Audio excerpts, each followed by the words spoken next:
પહેલા અમે જુવાર, બાજરી, મકાઈ કરતા હતા, પણ અમે નીલગાય છે, ડોજ અને આ ભૂંડનો ત્રાસ વધારે વધી ગયો હતો, એટલે અમે સુરણની ખેતી ચાલુ કરી.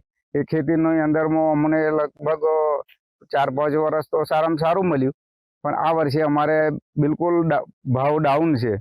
એટલે હવે ખેતીના કામમાંથી અમારે જે લગનગારો છે અને લગનગારાની અંદરમાં જો પૈસા વાપરો તો હવે ડાઉન ભાવમાંથી પૈસા મળે એમ નથી, તો અમારે શું કરવું? તો આમ સરકાર સાહેબને એવી વિનંતી છે કે અમને આ ભાવનો જો વધારો કરી આપે તો સારું છે.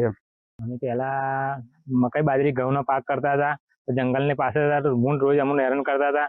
મકાઈ, બાજરીનો પાક બદલીને પછી સુરણ કરવાનું ચાલુ કર્યું, તો એ 2-3 વર્ષ ભાવ મળ્યો, અને આ વર્ષે તો કઈ ભાવ જ નથી. 300-400 રૂપિયા ભાવ મળે છે, તો અમારે કઈ રીતના ચલાવવું એને? પ્રસંગ લગન કઈ રીતના અમારે કાઢવું એવું થાય છે. હવે કઈ સરકાર અમને ભાવ આપે તો અમારે અહીં કઈ થઈ શકે. અમારા વડવાઓથી અમે ખેતી કરતા હતા, મકાઈ છે, બાજરી છે, ઘઉં છે, એવું તેવું બધું કરતા હતા. એટલે અમારે ભૂંડ ને રોજને બહુ હેરાન કરતા હતા, એટલે અમારે મજૂરી કરવા જવું પડ્યું. મજૂરી કર્યા પછી 1 વર્ષ પછી અમે સુરણની ખેતી કરી. સુરણની ખેતી કર્યા પછી અમને સુરણમાં સારી આવક મળી, ભાવ પણ સારા મળ્યા. એટલે અમે સુરણ પછી કામ પરથી અમે ગામડે નીકળ્યા ખેતી કરવા માટે.